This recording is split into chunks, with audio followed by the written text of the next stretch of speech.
Yeah.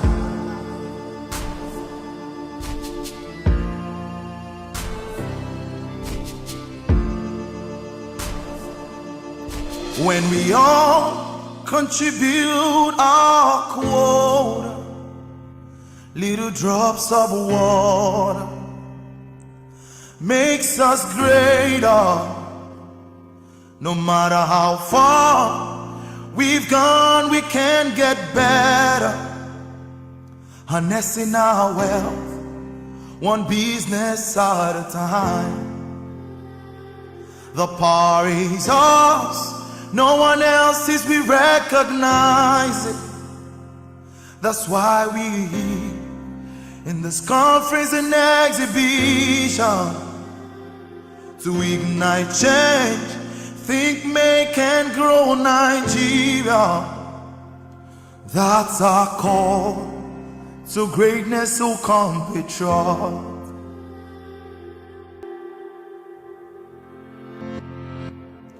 When we all contribute our quota, little drops of water makes us greater.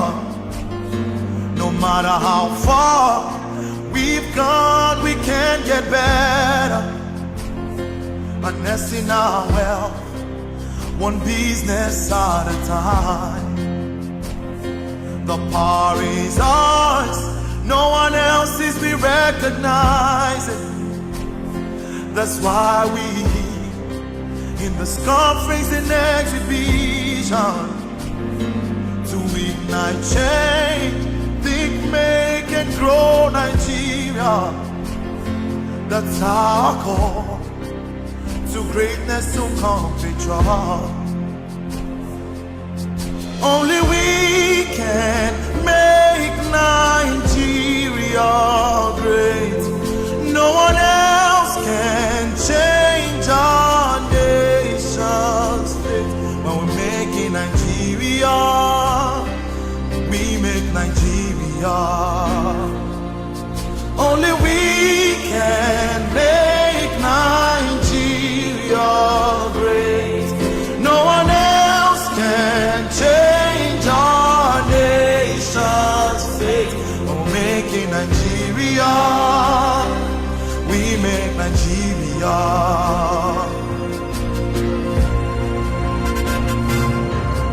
Only we can make Nigeria great. No one else can change our nation's fate. When we're making Nigeria, we make Nigeria.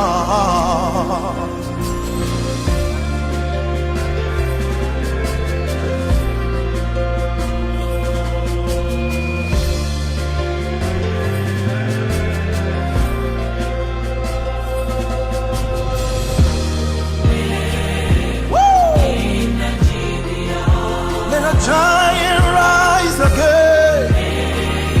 Nigeria, Let Nigeria stand up.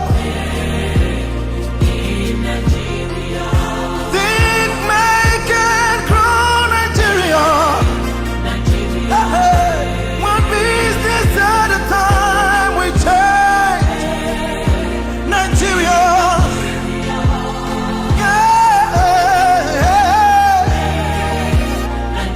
When you think you can make, you can grow. Make Nigeria great.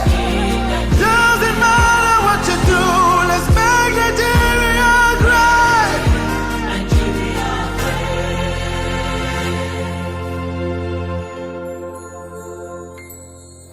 Only we can make Nigeria great.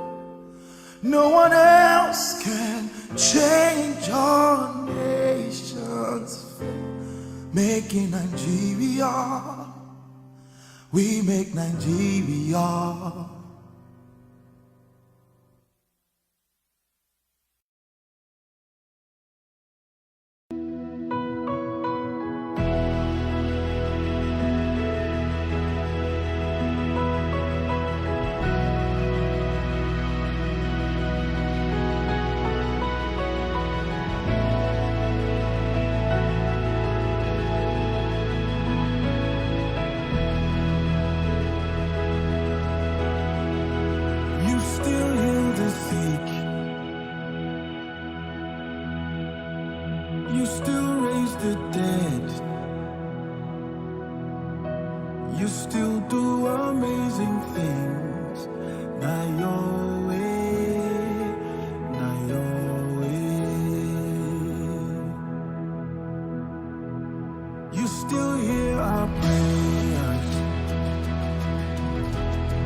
Yeah.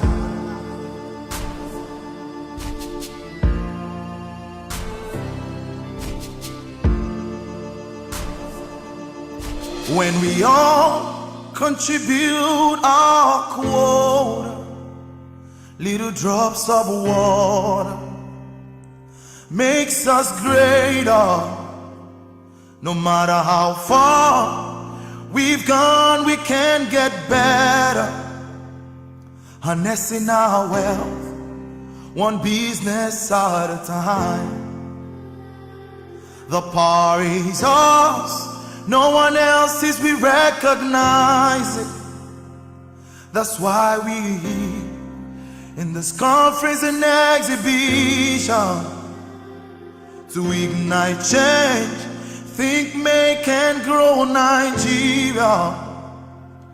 That's our call to greatness, so come patriot.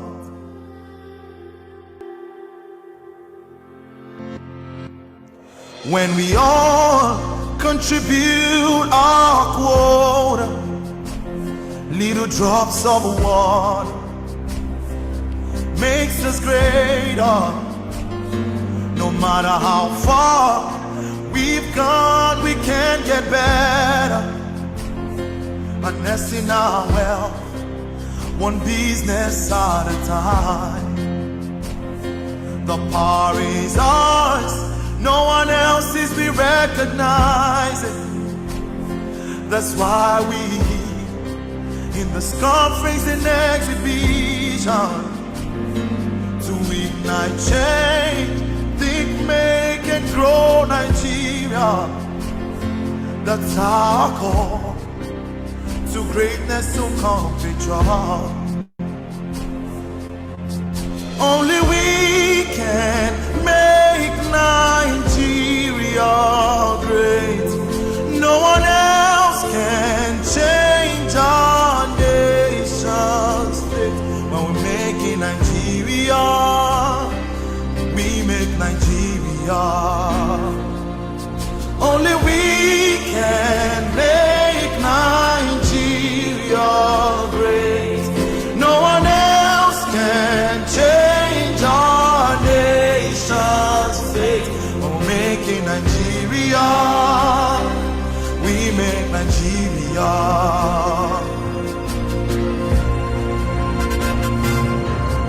Only we can make Nigeria great. No one else can change our nation's fate. When we're making Nigeria, we make Nigeria.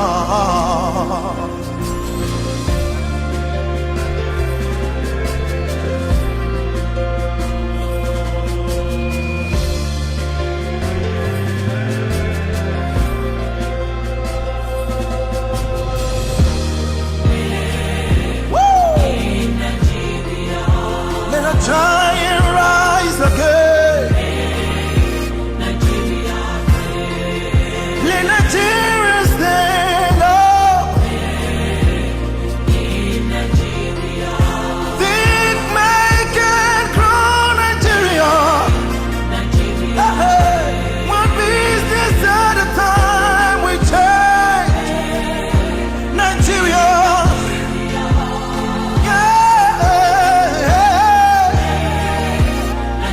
When you think you can make, you can grow. Make Nigeria great. Doesn't matter what you do, let's make Nigeria great.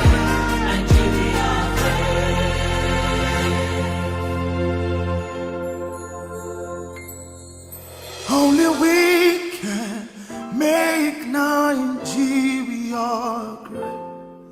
No one else can change our nation's fate. Making Nigeria, we make Nigeria.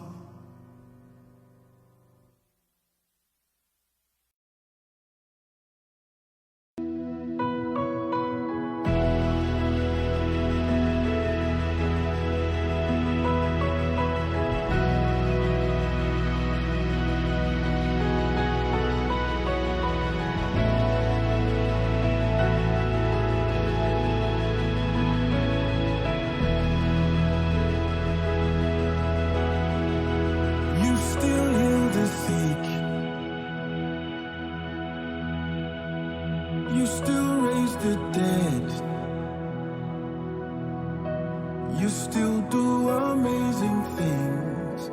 Not your way, not your way.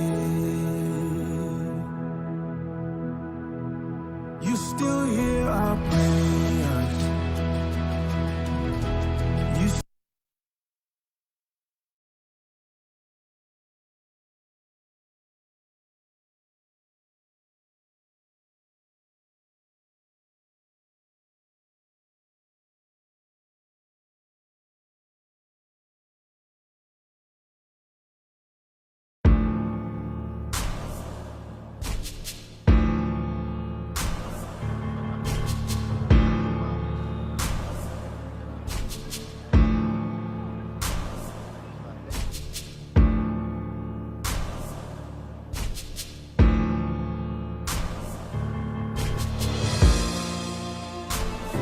yeah.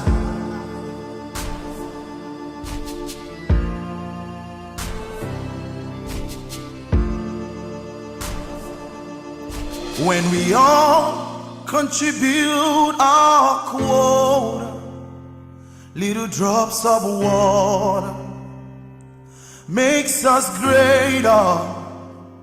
No matter how far we've gone, we can get better. Harnessing our wealth, one business at a time. The power is ours, no one else's, we recognize it. That's why we in this conference and exhibition to ignite change, think, make and grow Nigeria. That's our call to greatness, so come patriot.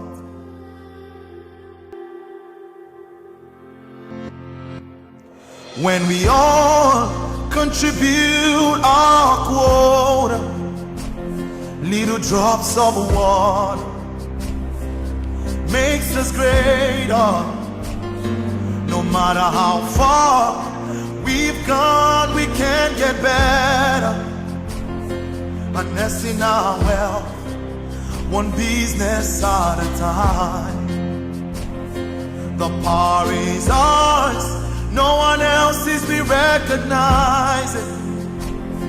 That's why we in this conference and exhibition to ignite change, think, make and grow Nigeria. That's our call to greatness, to come patriot. Only we can make Nigeria great. No one else can change our nation's fate. When we're making Nigeria, we make Nigeria. Only we can make Nigeria great. No one else can change our nation's fate. We're making Nigeria, we make Nigeria.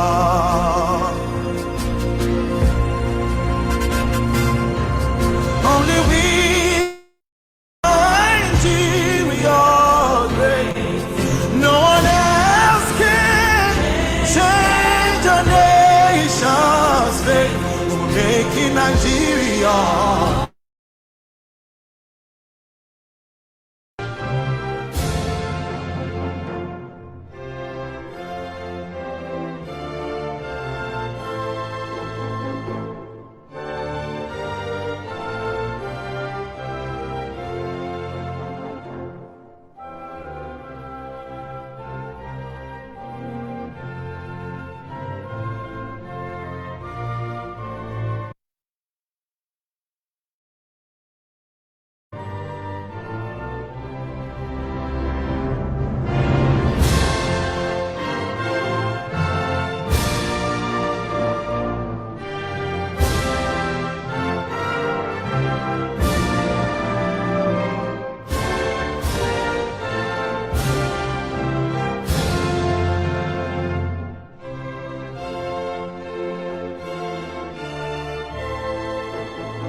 Hello, good evening. Welcome to Making Nigeria 2021. Today, Friday, and we're very excited to be here. We've been on a very good trip so far. It's been an interesting conference. I would say I've had fun, and so I want to thank everybody who signed on, everybody who's followed from the beginning to now, and we've had a lineup of very interesting speakers so far. And yes, more to come. We've had Julia McCall King, we've had Philip Dixon, we've had Steve Hudson today, and we are so excited for our keynote speaker for today. And she's an interesting person, but you get to find out more about her in a minute. I want to welcome the convener, Uchonoche. All right, everyone, welcome to day two, two, Nigeria 2021. Welcome all of you. I thank you all for participating throughout this few days. That will be this. Participation has been good and it's been impactful. And I have no doubt that this evening you're going to be impacted. Every speaker has come with a different angle. Every speaker has been a blessing from a different, opening our eyes to different about businesses. What a business is not just being able to understand the technicalities of how to sell, how to negotiate, how to do all that. You can be a good salesperson, but you might not be able to run a business effectively. So there are different dimensions. Today, Dave is a Australian billionaire that dropped out of school and he never had any formal education in terms of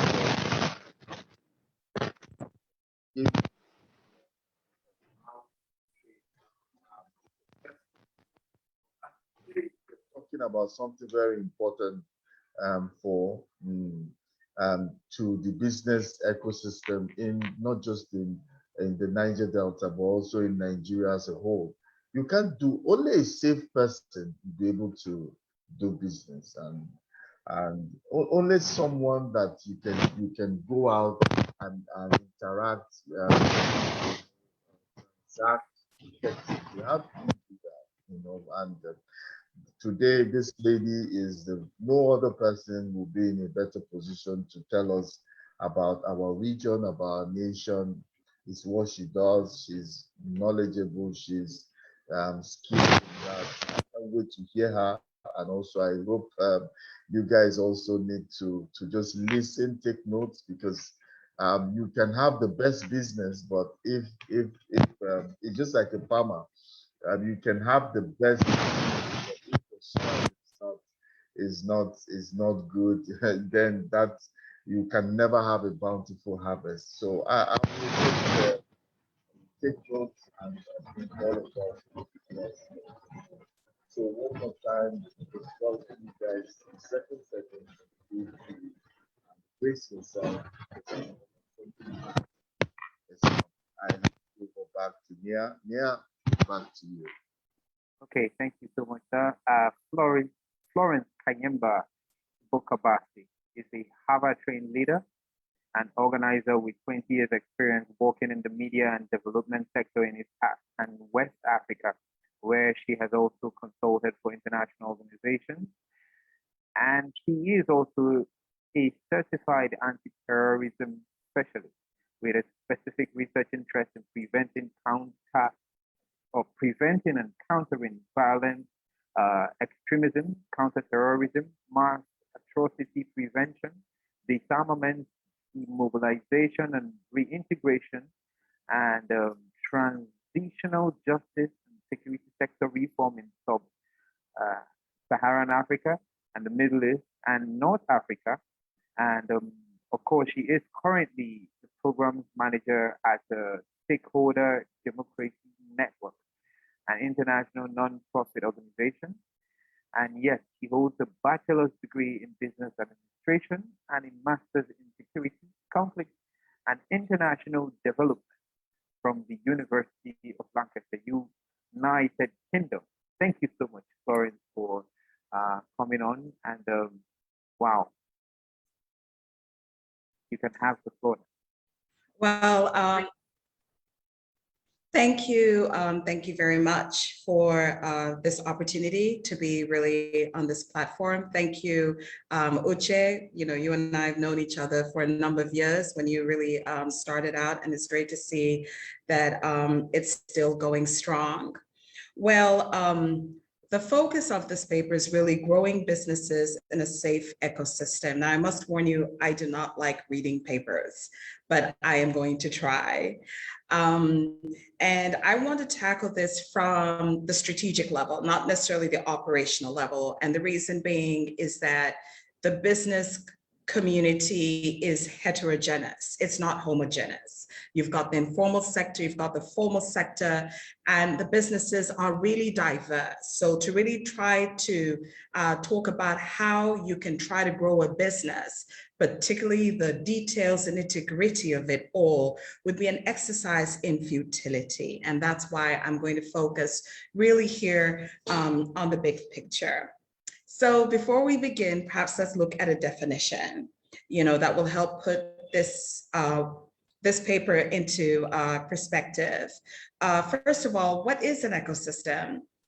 An ecosystem really is a geographic area where plants, animals, and other organisms, as well as weather and landscape, can work together to form a bubble of life. Now, in our context, the ecosystem is our environment, which consists of policies, which consists of our political structures, which consists of our physical environment, and so many other types of things that actually together form our ecosystem, and we are part of it. We're all interconnected, actually. So in other words, businesses do not operate in a bubble. You might be making supernormal profits, but it does not mean that you're operating in isolation of the environment.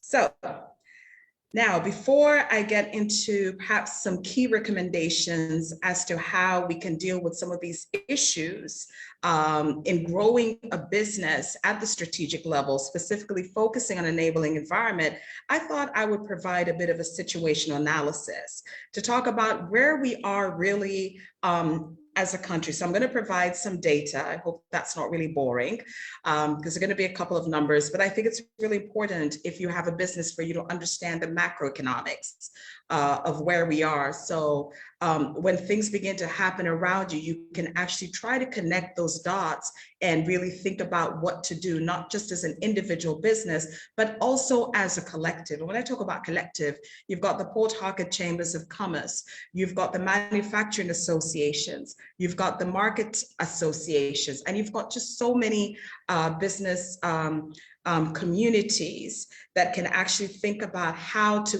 influence or how to work around this microeconomic environment. So Nigeria's economic performance in 2021, surprisingly, has been really positive so far. Last year, due to the COVID-19 pandemic, we actually experienced restrictions of mobility. We had a lockdown, which actually caused the worst recession in Nigeria recorded in 33 years. Now, according to the National Bureau of Statistics, Nigeria's gross domestic product grew by 5.01% in real terms in the second quarter of 2021, marking 3 consecutive quarters of growth. And this followed a negative growth rate recorded in the second and third quarters of 2020 due to the pandemic. Now, real GDP grew 2.7% in 2021, with Nigeria's service sector making up about 55.6% of GDP. And that was really the major reason for the growth, as the trade sector was also the major driver of growth, contributing about 64% to Nigeria's growth rate. The trade sector, which currently contributes about 16.66% of GDP, rose by a whopping 22% in the second quarter of 2021, its fastest since at least 2016. I believe that Nigeria is a case study. I mean, in the midst of so many problems, we still have sectors that are actually growing very rapidly. And I believe that this needs to be interrogated further because it may actually offer lessons on how to actually build resilient businesses in an environment such as this one, which keeps evolving month by month and week by week. So obviously, despite the economic growth, here comes the bad news. Which has also been the fastest quarterly economic growth in over 5 years. Nigeria's positive GDP has yet to have a significant impact on social economic conditions. Now, you've often heard that, oh, you know, this is what the government says, but we don't see any changes on the ground. So actually, our real GDP, which is 2.7%, is still below the potential GDP, which is 8.3%. What does that mean? It means we still have a recessionary gap. Let's not forget our population is also growing faster than our GDP. Now, of course, that might be an opportunity, but if you look really deep, if you take a deep dive into what's going on in the country, you will realize it also portends a crisis. As you're well aware, Nigeria, I really hate to say this because I don't really think it's true, has been described as a poverty capital of the world, you know, with 93.9 million people now living below the poverty line, which is almost close to half the population. And we know that these numbers actually continue growing. Youth unemployment is fast approaching 45%. There's also the misery index. You know, some years ago, we were touted as the world's happiest nation. Well, today our misery index is 50.68%. We've also been described as a hunger hotspot, as you're well aware, because of the insecurity in the north, which is almost like our food basket in the country. There is a lot less food coming down to the south and therefore portending food security crisis. Also, let's not talk about the brain drain that's going on. We have a lot of our young people who are experienced traveling to different parts of the world. We've got doctors, we've got engineers, we've got all types of people just leaving the country because it appears that things have become a little too tough for them to bear. Let's talk about the average income of Nigerians, which is measured by GDP per capita. It is at a lower level than it was 10 years ago. So, of course, one of the major challenges facing the Nigerian economy is its inability to provide sufficient jobs for Nigerians. Now, similar to many African countries, Nigeria is faced with the task of industrialization, moving away from production and exports dominated by commodities to higher value economic activities such as manufacturing. We're not doing enough of this. And also, if you want to take a look at the statistics for foreign direct investment, you will also realize that has had a significant impact on our employment rates.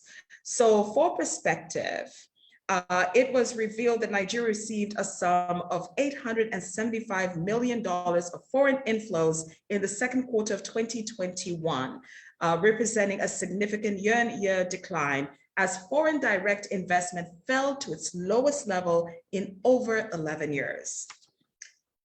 Let's talk about our favorite subject, taxation.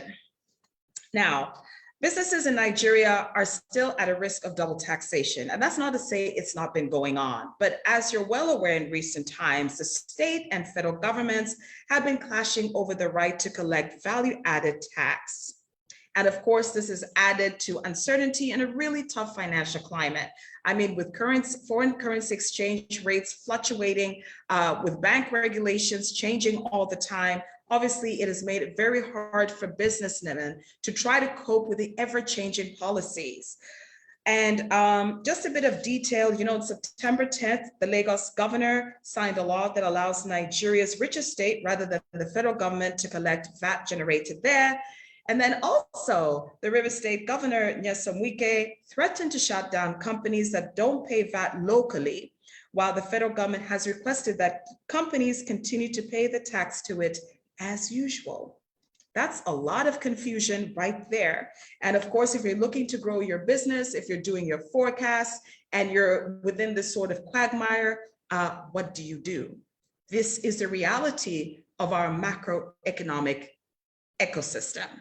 So why has this happened? I don't think you need a fortune teller or anybody with a gift of word of knowledge to tell you why it has happened, but I will delve into it. Insecurity has reached unprecedented levels within this country, whether it's the North, the East, the South, and also portions of the West.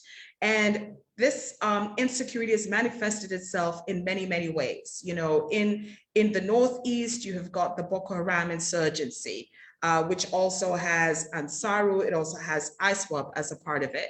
And then in the Northwest, you've got the banditry. And that seems to continue to evolve. And obviously, it looks like they are delving into some elements of terrorism. And then when you come down to the South, you are aware that we've got serious organized crime from piracy.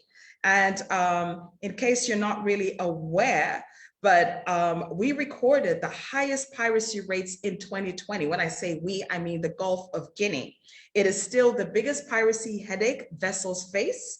And of course, maritime insurers are very worried about the future of the shipping industry in the Gulf of Guinea. Now, you're well aware the federal government actually set up the Deep Blue Project. Let us see if that will have an impact on actually how safe our waters become, whether it's the high seas or whether it's even the riverine waters, which a lot of times the security there is not taken into consideration. For example, the robberies and kidnapping, in the Bonny waters. So, these are issues that need to be taken into cognizance. Piracy in the high seas gets a lot of attention because of the shipping industry, but we've also got we've also got crime activities in the riverine waters within the Niger Delta. What's going on with that? How are we dealing with that? Because that in itself is affecting businesses within the Niger Delta region. Also, according to the World Bank Ease of Doing Business, Nigeria ranks 131st in the world. We're ranked 169th position globally on getting electricity. We know that access to electricity has been a problem for so many decades that it's actually exhausting just talking about it. Registering property as well, I think we are number 179 globally as well. So also our poor policy environment has contributed a lot to creating a really unsafe ecosystem. Now, as I mentioned at the beginning, if you're making supernormal profits, you might feel that, hold on, I am doing just well. Whatever's going on in the country, we've got it. Nothing is happening to us. But realistically speaking, how long can you sustain this business? Think about the SMEs that actually operate with small economies of scale. They are at a much higher risk, and they form the bulk of this economy. So if they keep collapsing, you're going to have a higher unemployment rate because you'll have more people trying to join the job market. The flip side of that, you'll have more young people trying to join these criminal gangs because they're all trying to survive. Now, my organization has done a bit of research into why young people are joining some of these cult groups. And some of those that we interviewed actually mentioned that it's because they don't have access to jobs. And you ask them, what will it take for you to leave? They said, well, if we're given jobs, if we're given some livelihoods, we will probably go. And some of these people are actually graduates. And this is for the men, and this is for the women as well. We're not just talking about men here. We're also talking about women involved in these criminal gangs. So clearly, we do have a crisis. And like I said, if you're making supernormal profits in this environment, it's not sustainable. It's going to be difficult for you to plan 10 years, 20 years. And if you want to grow your business, you have to start planning long-term. But how do you plan long-term in periods of such great uncertainty as we are today. Let's also talk about the cyber threats. You know, this is something that is often ignored. Despite the fact that there are people benefiting from cyber crime, we also know that there are businesses that are suffering from cyber threats and cyber attacks, especially small businesses. So whether those are phishing attacks, whether that is malware, ransomware, insecure passwords, let's not forget we've also got the digital space. The recent Twitter ban, which cost Nigeria about $243 million just 51 days after Twitter was suspended in Nigeria. You can imagine how many people relied on that network to promote their businesses, to even conduct their businesses. And what about fintech? What about the regulations by the Central Bank of Nigeria when they closed down some fintech firms?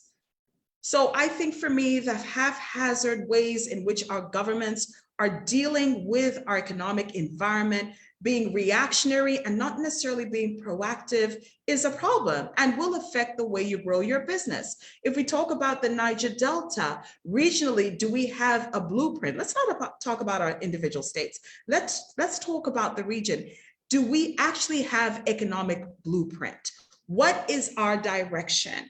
We're very good at advocating for resource control. We're very good in saying, no, we are banning open grazing in our states. We're very good when it comes to political issues, but what about the economy? For how long are we going to continue to rely on oil as a region, but also as a country? These are very fundamental questions, because for as long as we do, of course, you experience the Dutch disease, which means that the government continues to neglect some very, very important sectors, like the agricultural sector, that actually might be able to take us out of some of the problems that we're facing today. So what are some of the recommendations? Now, I don't know if you're aware, but the federal government actually developed a Nigerian Industrial Revolution Plan in 2014. Now, that plan had the objective of making the country the preferred manufacturing hub in West Africa, the preferred source for supplying low and medium technology consumer and industrial goods domestically and regionally. Also, it looked at diversifying and increasing government income and exports and pursuing job and wealth creation, among other objectives. But obviously, that plan has not been revised until this day.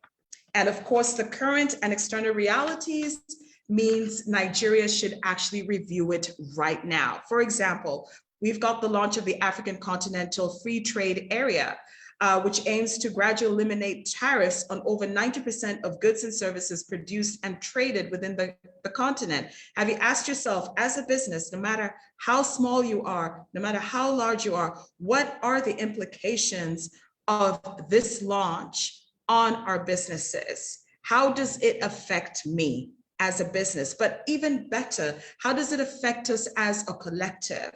You know, I said at the beginning of this paper, I did not want to just tackle the growth of businesses, individual businesses, looking at it at a micro level, but looking at it at a macro level. A second important issue as well is the worsening state of insecurity in Nigeria. Now, a lot of times we like to focus on kinetic methods. That is to say, you are basically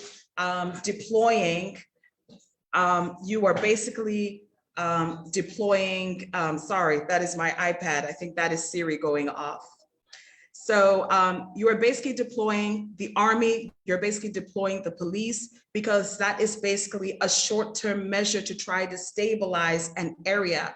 But is it sustainable? It is not, because for as long as we have issues of poor governance, for as long as we have an ecosystem that is not enabling for small and medium-sized businesses to grow, we are going to continue to face insecurity. Now, people might not come and blow up your business premises, but because this insecurity has created a very difficult environment for a lot of people, people have lower purchasing power, especially as our currency begins to lose value. So there are a lot of things that must be worked on in order for us to address security and in order for us to restore investor confidence. And when I talk about investor confidence, I don't just mean foreign investors, I also mean local investors, those who are taking their investments to Rwanda, they're taking them to Ghana and any other part of the continent of the world where they know they're going to get value for their investment. They're going to get a return without thinking about what's going to happen tomorrow. That's very important for any serious business person. Now, of course, one of the things that we need to look at as well is our gradual transition from fossil fuels to green economy. As a business, ask yourself, through this transition that is going on globally, we know that even within Nigeria, there is currently a policy on trying to develop a green economy, but you're well aware that whatever is on paper is on paper. When it comes to implementation, it is often a challenge and it may not be a priority. But what sort of opportunities are actually existent? How can we transition? How can you as a business person use that as an opportunity for you to grow? But also how as a collective can you actually facilitate that transition? Also, there have been a lot of calls for restructuring for a very long time. And obviously, for clamor by states to make sure that VAT is collected at the subnational level clearly demonstrates that we need to find a political resolution to this economic impasse, because whether you like it or not, you can't divorce politics from the economy. And this is why, as we approach 2023, it is important that as a business collective, you start thinking, what are the things that you would like to demand of those who are standing for governorship in your states? What are the things that you'd like to demand of your state legislators, of those at the National Assembly, at those at the presidential level? It is extremely important. I cannot overemphasize this, because whenever elections come, we put our heads in the sand and we just say it's them. But what we don't know that who we put in power has a direct influence also on how our economy is able to work. How are you as a collective making those demands? Because like I said, you cannot divorce the politics from the economics in this country. And therefore you need to think about what it is you really want as a collective, even when it comes to fiscal federalism. Let's face it, it's here. What do we want to do with that? How can we make it work for us as a collective? And also, according to the IMF, Nigeria needs to create 5 million jobs per annum over the next 10 years. So of course, if you think about your own business, what it is you produce, how do you actually try to add value to what you're producing with the current constraints? And I think for me, more than ever, partnerships are very important. You'll find that where you can merge, where you can acquire assets from another company, go ahead and do it. Because obviously the way the ecosystem is right now, we cannot afford to just work in silos. Of course, value chains are extremely important within the agricultural sector. We can't just be exporting raw materials, but also think about how we add value. And that is basically focusing on agro-processing. And also, if you're involved in that sector, how do you partner with those who are farmers? In the Niger Delta, we've got peculiar problems. The environment is severely degraded. So what do you do within that area? How do you deal with these challenges? It's really, really important to think about it. Then, of course, we have the National Digital Economy Policy and Strategy, 2020 to 2030. It has been developed by the federal government. And without actually developing digital economy, without actually trying to grow a Silicon Valley, an equivalent of the Silicon Valley within Nigeria, you're still gonna have a lot of teeming youth actually striving for work or getting involved in illicit economic activities. I'll give an example. Organization I work for, we have the Ken Sariwa Innovation Hub. And one of the reasons we set that up is because we realized we need to start diversifying away from oil and encouraging young people actually to get into tech. So what we have actually done is try to see how we can incubate some startups that actually use technology to try to resolve social problems. But we've also tried to see how we can create a space for tech meetups. So whether it's Google, whether it's Facebook, whether it's NASA, what can we do? And we've found that young people slowly but surely have realized if they can't get jobs in Nigeria, they can actually start working remotely if they can actually harness their digital skills in accordance with what is obtainable globally. For example, artificial intelligence is high in demand, deep tech is high in demand, virtual reality, and so many other digital skills. So I believe very strongly that if we can try to identify opportunities within the tech community, within the tech sector, Lagos has managed to do that, and they keep growing and growing and growing. However, in the South, we know that there are different communities, but I think we really need to come together and see how we can do this as a collective. I know there's Startup South. There is, I think, Startup Port Harcourt and many other communities. But I think it's time for us to see how we can harness this as in the tech sector, but also how we can have enabling policies such as reducing the cost of data. I know that would be difficult, but think about it. You can't grow a digital economy if your internet data is still unaffordable to even the poor households who can't afford even to use WhatsApp to promote their businesses. You talk about even the internet speed. Our internet speed is still very low. So if you have to do remote work where you have to work in real time, it might also pose a challenge, because oftentimes you'll be asked by recruiters that I hope you've got access to fast internet connection, because if you don't, this job might not actually be for you. So it actually shows that there's a lot of potential to try to address the employment issues. And of course, I talked about the elections coming up in 2023 and how we have to make more demands of our politicians. I think a lot of us get so we always forget as a private sector, and I'm a member of the third sector, how we can try to influence them, knowing that we pay our taxes. We contribute a lot to tax, and I'm sure that's why, the oil companies are able to do what they do, because, they know they contribute to IGR, but so do many other types of industries. How do we come together and make those demands at a state level, also at a national level? We can't afford to continue working as just individual businesses and succeeding as individuals if we are going to end up becoming a collective failure. And I think on that rather sober note, I think I will end here. I hope I've taken like 34 minutes, probably even less. Once again, thank you for the opportunity to just share my thoughts. Like I said, I wanted to take this from the strategic level. Business community is so diverse, so trying to get into the nitty-gritties of how to grow your business might have been rather an exercise in futility, but I thought looking at the strategic level and seeing how can we influence it, looking at how it is affecting us, because you want to plan 10 years, 20 years, you want to leave a legacy, you want to have succession as well. So I guess on this note, I just want to say thank you for watching and thank you for listening.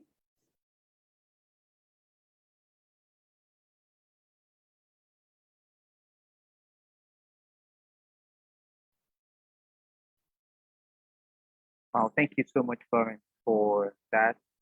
Very profound. Uh, I I've learned a lot too from here, being that a lot of us don't look at some of the things as security challenges, and it's also really inspiring to know that a lot of work is going into this so as to help for the future. You do good research. You do research that matters to people in real time, and we're grateful. We're hoping that we can do more in collaboration going forward, because this year we want to take conversations beyond conversations. We want to actually put a few actions to work. The convener had mentioned earlier in the morning about our Think Make Grow Forum, which is where we want to follow through with these ideas, follow through with this conversation, have real people who have real challenges, bring it where other people, business people can share their ideas and contribute. So thank you again for the insight. And we hope to work with what we have to at least have a safe business ecosystem. And so I want to find out if the convener has one or two thoughts to add to what I just said. Isonoche, you there? I'm here. Um, Thank you, Florence. Thank you. That was straight to the point, letting us know exactly how it is. Businesses need to thrive. Businesses need to survive, and it's important that we know the kind of environment where we are, and we should do more in terms of collaborating. We spoke the first speaker today, Dave Hodgson. We talked about collaborating. He has a white paper that he has a model that he has used in Australia, to the extent that the government there approached him and said, look, tell us this thing that you're doing to help this society through employment and making impact by engaging people. So I also see that there has to be a lot of collaboration, especially those in the third sector. There has to be a lot of collaboration to see that not just be as pressure groups, but also offer solutions that people can see. And when the government and society see that people are coming up with ideas, solutions, workable solutions, sustainable solutions, perhaps they might wake up, perhaps they might decide to join. So we will not relent. We at Making Nigeria a Marketplace of Possible, we will not relent in coming up with ideas and also in collaborations. And we look forward to collaborating with you, your organization, in continue to be a voice that people that can protect the right of people, and the voice that can continually bring caution, also be informative in or inform the society about what is really happening, and the areas we need to be mindful of and we need to work on. Yeah, some of those statistics that you gave, they are quite frightening. It's you might want to lose hope, but I believe that there is hope for Nigeria. There is hope for our societies. It can bounce back, and individuals. I feel that individuals need to take the bull by the horn and say, what can I do? Making Nigeria actually was, the idea came from Making India. I followed Making India. I followed the rise of China. I followed the rise of India. And I know that some of this, like Making India, it was a group of people that started the idea, Making India. And the government at some point bought into it. And the same thing Dave Austin told us this morning, the government recognized and want to buy into his model. And he's coming up with a white paper that is going to not just give to his government, he wants to send it around the world where it can help fight corruption and unemployment. So these are the things that we can do instead of complaining. I know that we have to hold our governments responsible for what they need to do, but we also need to do our own bit to see how we can help businesses. And so Making India was initiated by a group of people until the prime minister heard about it, bought into it. Look at India today. In India today, they are fast approaching first world, if they're not first world, or superpower as they want. Every country wants superpower. Look at China. I remember when I was a teenager, people, we used to say made in China as something that is inferior. But look at China here today. Look at India also. So I saw that develop. They are making, look at industrialization in India. Industrialization in India is it's you can see the quantum leap in their economy. And it all started with Making India. Let's position ourselves so that these global companies can come and make in India. One of the things that made China was seen as cheap labor. just like they see Mexico as a place for cheap labor for US. But today they've taken that technology and it's working for them. So we need to, as individuals, see how we can position ourselves and collaborate and join hands together and see how we can continue to do this, so that maybe we believe God will touch our leaders to see how they can partner with organizations as us, ours, and yours, to see how we can move forward and make our society um, um, conducive for business. Because you can have the best business idea if the society, the economy, the society is not safe, then nobody will be able to stay. So thank you very much for coming out this evening. I know you're a busy person, but you came out to talk. We appreciate you. Thank you very much. I don't know if there are questions, people that have asked questions on Zoom and on all the other platforms that we're using. Are there questions, guys? Um, are there questions? If there are questions, please, can you just, before we release her, to go and have a good night rest. So Nia, hand over back to you. Okay, thank you. I was going to ask, I actually have two questions to ask. And it's about this ecosystem when it comes to emerging trade. You spoke about leveraging on technology being one thing that can help the young people.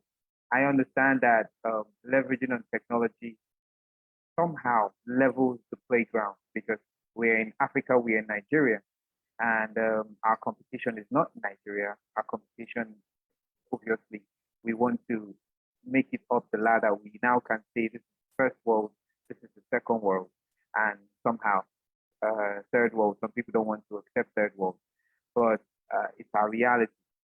So you spoke about technology. How do we handle insecurity as regards young people and the perception of entitlement? In this part, there are a lot of people that are young. I've seen a few trainings that have happened, trainings to empower young people, trainings to give them necessary skills to play and to be part of the growing economy. But some of them just go for this training, never really follow through. They would rather you give them money instead. How do we handle that? Because it's a mindset issue, and you know it's prevalent here in Nigeria. So, what's your take on that? I don't know. That's a very difficult mindset to deal with, especially with this generation. And you've got young people who are doing such incredible work, you know, but you've also got a number of them who are sitting and waiting for handouts, who feel entitled to whatever somebody else might be earning, especially if they perceive you to be earning more. But I think this really starts from families, you know, and also from our education, you know, for as long as our education system continues to create a mentality that when you finish school, this is how your life's trajectory is supposed to go, or our parents continually drum it in, it's still going to be pretty much a problem. And you also find that there are also, you know, people always keep joking around that, you know, whenever, you know, your parents say, you know, look at your mates, you know, that statement alone has been enough to drive young people into activities they shouldn't actually be involved in, so that they really try to keep up. So for me, I think it's a question of, you know, this mentality has grown within families, it's, you know, themselves. It's not just about young people just didn't start getting this mentality. If you look at the Niger Delta, you know, it's about the oil, you know, this is our oil, and therefore, you know, I'm going to crack open this pipeline. After all, this is our oil. They're going to vandalize it. But in the process of vandalization, they're going to damage the environment, and therefore also make it very difficult for people to farm the land as well. So it's a very precarious situation. And I think for me, whether it's the church, because the church is quite influential, especially in our region, whether it is our schools, whether it's our families, I think all of that together need to try to create that sort of reorientation with these young people. And I think once we begin diversifying away from oil a lot more, perhaps some of that will begin to reduce when that free money stops flowing in. And also political patronage as well, I think, has contributed to that. When they see that politicians are just getting money, they don't necessarily see them working hard to get that money. And so there's that mentality, young people, well, I want to be a politician, or at least I want to be a political jobber. And so once there's no more work to do with a politician, they feel, okay, what we do, because they always feel they're entitled to that sort of money, but it's really a plethora of factors, and there's really no one size fits all approach. There are really different types of approaches. And you talked about training. You train young people and they really don't care. I think sometimes it's also because a lot of the training that happens, there's no real socioeconomic mapping. So you're training people with a skill that doesn't really have demand. Or you're training people on a skill, but you're not training them how to apply it to the environment, how to apply it to solve problems. And I believe businesses are established to solve a problem, whatever problem it might be. Just like Aliko Dangote has often said that he sees opportunities where there are problems. And that's why he could have an industry in Zimbabwe at a time when the inflation rate was so high. He recognized that there were problems, but he went ahead and he was able to actually establish his business there. So I think for me, like I said, it's really a plethora of approaches. There's really no one size fits all magic wand that can change things just overnight. Okay, thank you. And in your course, you spoke about the misery index in Nigeria. 8% is quite high, I would say. And there are a few young people that are not necessarily the ones waiting for handouts. They are the ones who are looking to do work and find a way to thrive in this ecosystem. Is there like a pathway you can advise they should follow, being that most times they feel like they're by themselves, they feel like they're independent professionals, independent in the sense that by themselves they're professionals, they are not necessarily also getting the support of a nation or a government for people who are bringing as much value as they bring in. So that would contribute to misery for a business person. Yes, so, yes, it will. I think for me, when it comes to young people, and this is something that has worked for me, although I'm not exactly young, but this is something that has worked for me in the past, is being able to create networks beyond my sphere of influence, beyond where I am. And whether, thank God now you've got Facebook, you've got LinkedIn, you've got so many platforms right now where you can connect with people across different parts of the world, and I think for me, that's really important, because then you've got another source of inspiration without necessarily having to look to government, without necessarily having to look to your peers, without necessarily having to look to your employers. You've got now another network from which you can derive some inspiration and some motivation. And young people have exploited that for good, but also for bad. They really, really have. And it's something I've often advised my daughter. I said, listen, younger and younger people now are, making it really big. And that's because they've recognized where the opportunities are and they're beginning to milk them. And so I would advise that as a strategy. I mean, you're on Facebook, instead of just chatting and saying, hi, how are you? Look for groups or look for platforms, where there are areas of interest to you.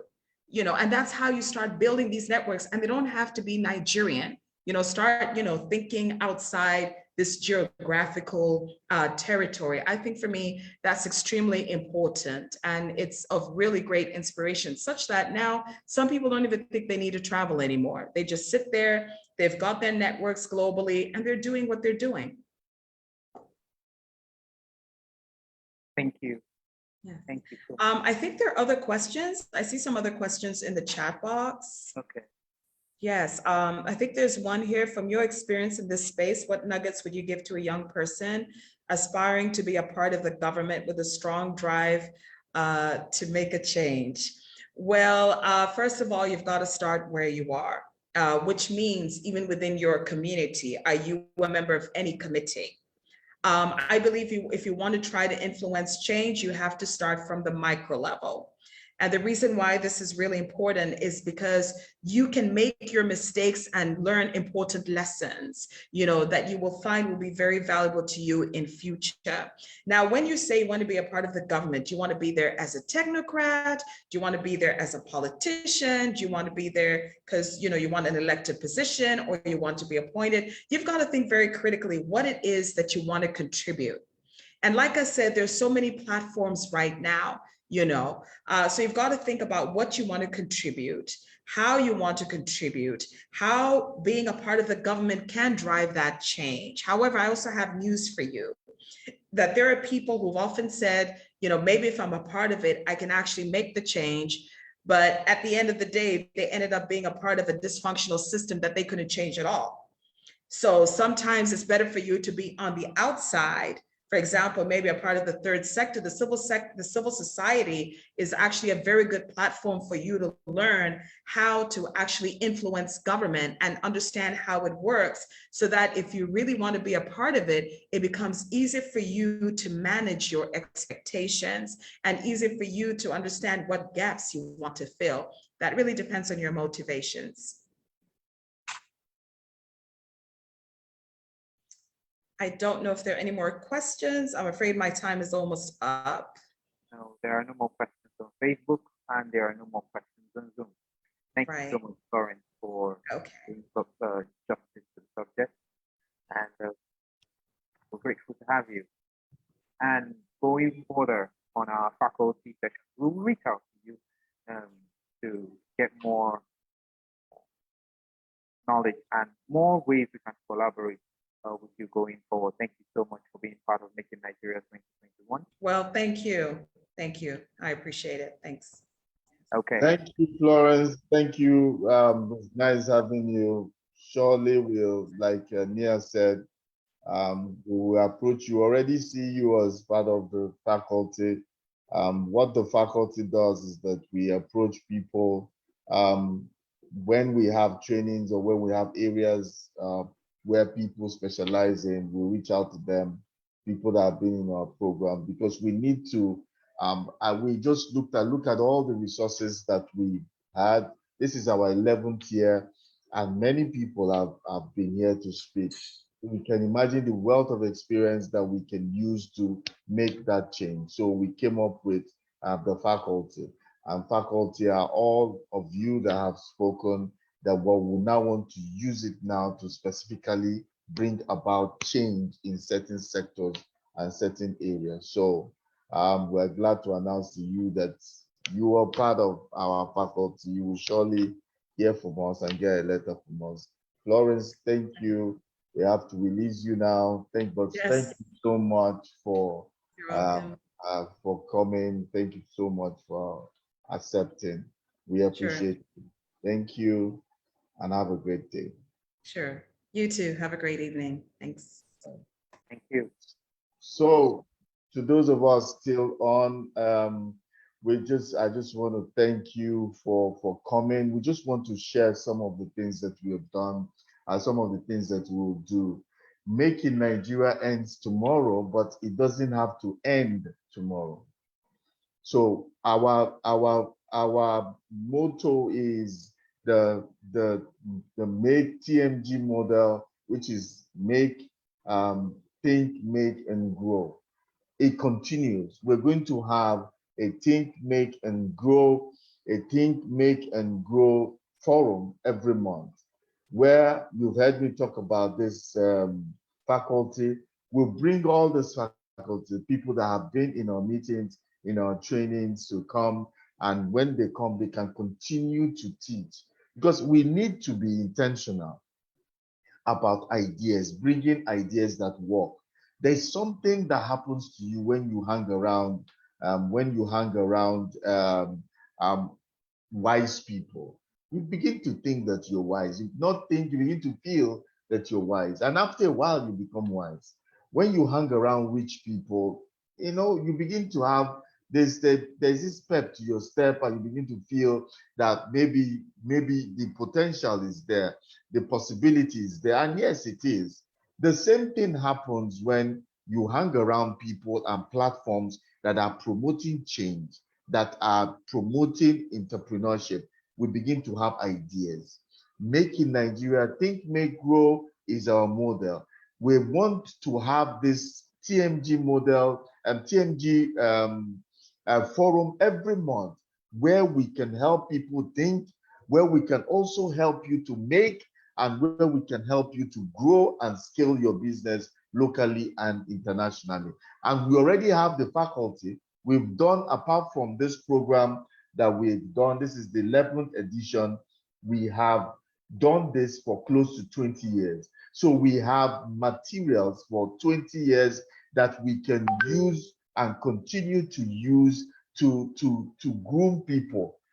Africa, Nigeria is in their need of ideas that work, and to be able to make services and products that work, and not just that will suit us in this climate, but also we're good for international market, and also to grow and teach you how to scale that business. I think that in this way, we continue to be in touch with each other. It doesn't end tomorrow at this time, but it only starts. So I want to introduce you to that TMG model, and I hope that most of you perhaps will have the first one in October ending, and then we can continue. We can continue every month. Have all of us come back again to do something without necessarily having to be a big conference, but it will be big because we have a large network. We have networks of hundreds of thousands of people already. We are going to also bring to join you guys that attended this year. So you can imagine it's a powerful networking position, opportunity, and platform for you. So this is what we'll do. And apart from that, here in Make in Nigeria, we have things that we do on a weekly basis. On Monday, we have a webinar in business, leadership, career. We have a webinar on Monday. We have a coaching and mentoring session on Wednesday by 5 p.m. All we just want you to do is to like our page, and you will get this information when we start pushing it out. And every Monday we mentor. We started mentoring during the lockdown. A lot of people were confused. They didn't know how to earn. They were asking me personal questions. I said, look, it's better we all hear this thing at once. And at What's on Your Mind Wednesday live at 4 p.m. Nigerian time, I come and I answer your questions. Just put your questions in my DM or Make in Nigeria DM, and we will pick it up and we'll answer it. And that's how it works. We don't need your full name. People just put their names and where they are, and we'll be able to come up and we'll just answer your questions. On Mondays, we have live webinar on business career leadership, which will be beneficial to you. We're also on Clubhouse. To those of you on Clubhouse, 6 p.m. Nigerian time, we are there doing this because we want this idea. This is our own way of doing advocacy. This is our own way of pushing to make sure that ideas that work will come out. So I hope to see you guys. I'll hand you over to Nia. He'll give you some more information as we round up for the day. Have a good night rest, guys. See you tomorrow morning by 10 a.m. We have a wonderful panel. Nia will talk to you about it. Over to you, Nia. Okay, so conference continues tomorrow, 10 a.m. And tomorrow is going to be quite dynamic. We have a lineup of professionals who've done stuff, they've built, they've influenced, and they have stories to tell. So in the panel session, which is still going to talk about businesses building and preparing for the Nigerian business ecosystem, we will have Professor Bibi Fakai. He's an administrator of over 18 years. And we will also have Satike Chimogu. He is one of the most influential young tech company founders here in the South. And he is also a very um, interesting person when it comes to passion and nation building. He has um, a knack for it. And he's an author, the author of the book The Way of the Ant. Very interesting book to check out. And also tomorrow in the panel, we will have Bishop Sebi Dahosa. He is the president of Bentini Dahosa University. And of course, he sits on the board of several businesses and he is also a captain in his capacity. So these three people will be sharing their ideas, their stories, their success stories, a few things they've done and how they have navigated the business ecosystem in Nigeria. So make the date tomorrow, 10 a.m. The conference comes back live. And then, of course, tomorrow we will also end with a session by the convener, Uchon Che. He's going to be talking about building businesses to sell. And we will also talk about the $1,500 grant that is up for grabs. So if you've not registered for exhibition, I would advise you to do so because exhibition doesn't stop, exhibition continues. For our Think Make Grow forum, we'll look some exhibitions into this forum and your business gets more visibility like that. So I think it's a good way to leverage on it. And for now, we would say have a good evening. Thank you so much for joining Making Nigeria the 11th edition today. And tomorrow, we look forward to having you and tell someone about Making Nigeria. Share the page, chat up someone, and invite someone tomorrow because they will learn something that they will be grateful to you for. Thank you so much. I am Nia. I've had a great time. Enjoy your evening.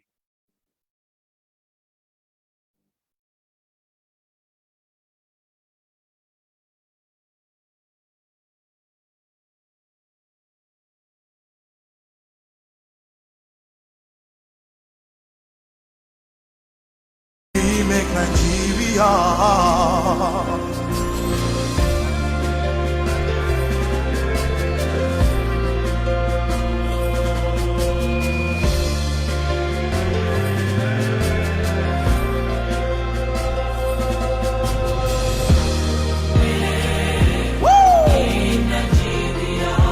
Let a giant rise again.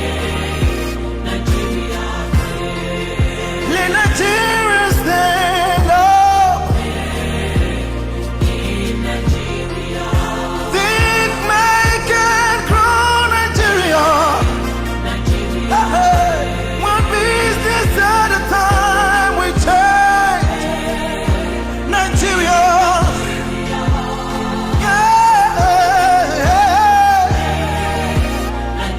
When you think you can make, you can grow. Make Nigeria great. Doesn't matter what you do, let's make Nigeria great.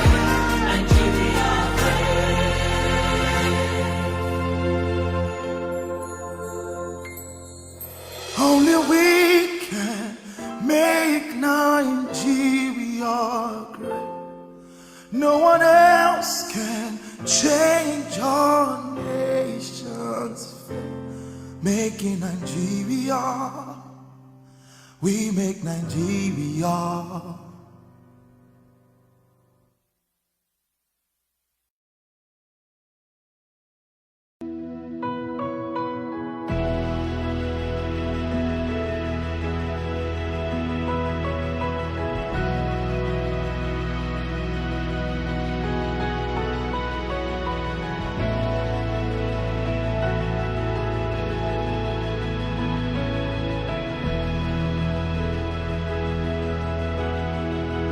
You still heal the sick. You still raise the dead. You still do amazing things. Now your way, now your way. You still hear our prayers. You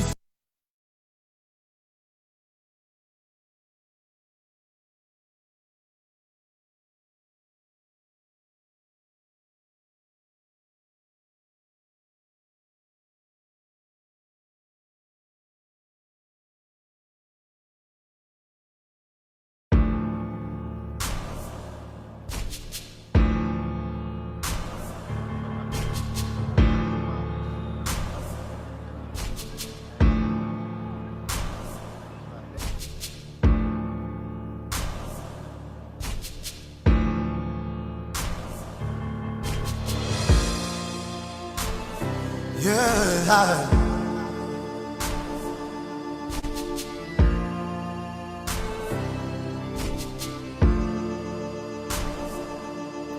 When we all contribute our quota, little drops of water makes us greater.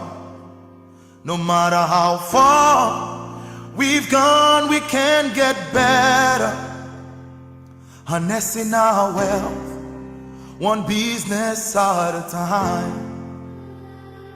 The power is ours, no one else's, we recognize it. That's why we in this conference and exhibition to ignite change, think, make and grow Nigeria. That's our call to greatness, so compatriot.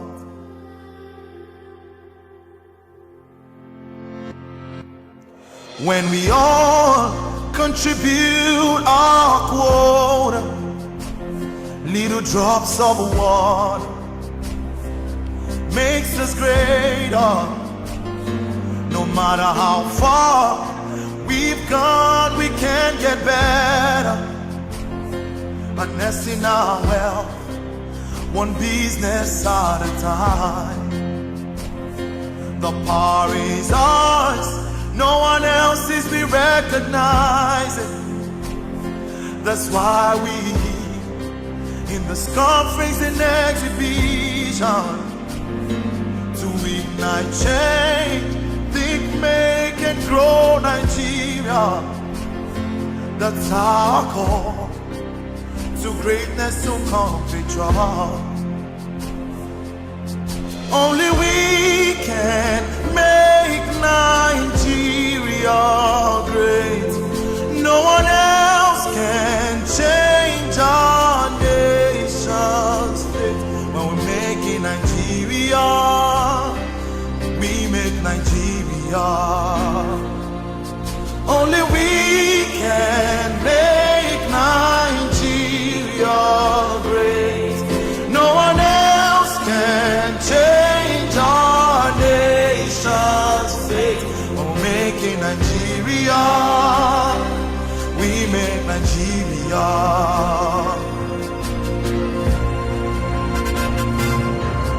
Only we can make Nigeria great. No one else can change our nation's fate. We're making Nigeria, we make Nigeria.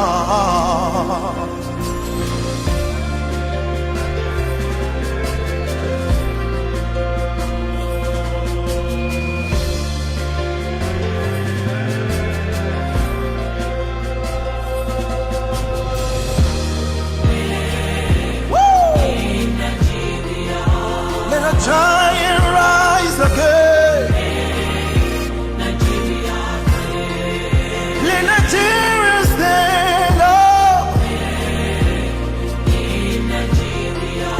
Think, make and grow Nigeria. Hey, one business at a time, we change Nigeria.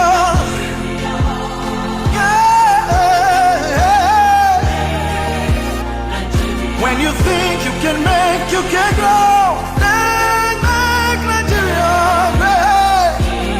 Doesn't matter what you do, let's make Nigeria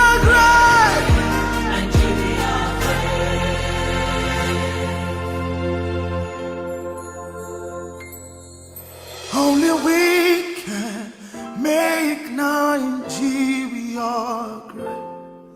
No one else can change our nation's fate. Making Nigeria, we make Nigeria.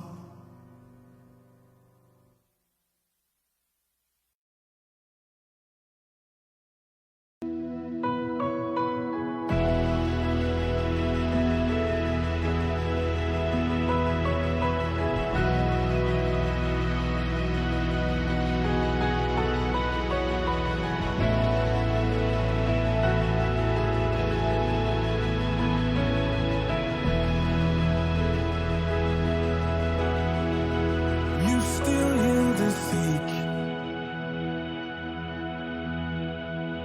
You still raise the dead. You still do amazing things. Not your way, not your way. You still hear our prayers. You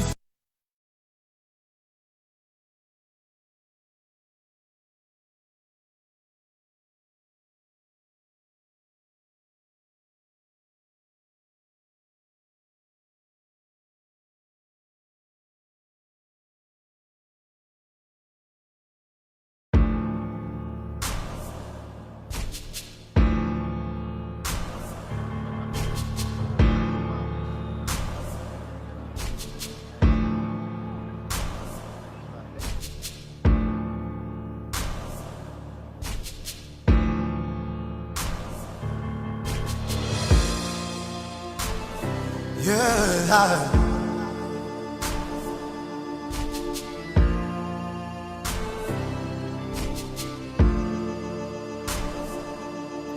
When we all contribute our quota, little drops of water makes us greater.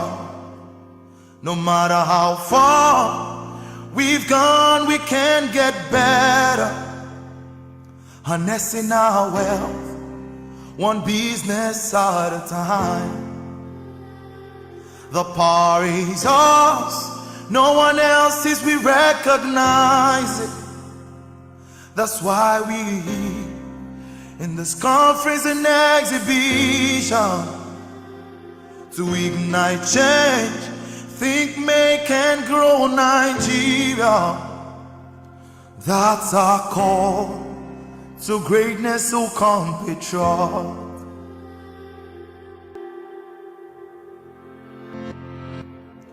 When we all contribute our quota, little drops of water makes us greater. No matter how far we've gone, we can get better. Harnessing our wealth, one business at a time. The power is ours, no one else's, we recognize it. That's why we in this conference and exhibition to ignite change, think, make and grow Nigeria. That's our call to greatness, to compatriot. Only we can make Nigeria great. No one else can change our nation's fate. When we're making Nigeria, we make Nigeria. Only we can make Nigeria great. No one else can change our nation's fate. We're making Nigeria, we make Nigeria.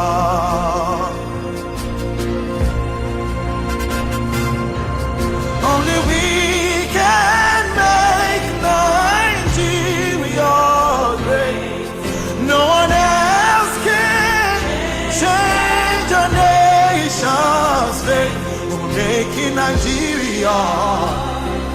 We make Nigeria.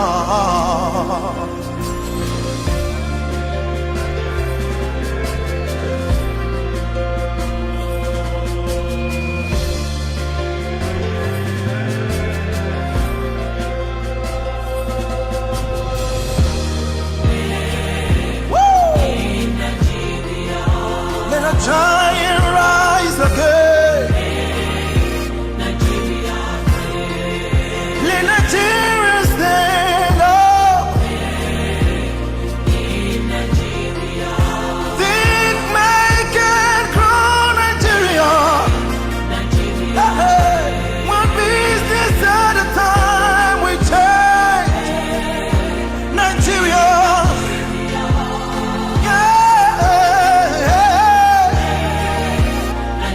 When you think you can make, you can grow. Make Nigeria great. Doesn't matter what you do, let's make Nigeria great.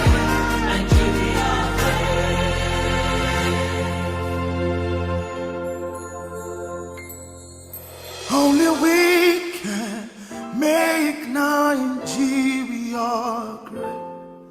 No one else can change our nation's fate. Making Nigeria, we make Nigeria.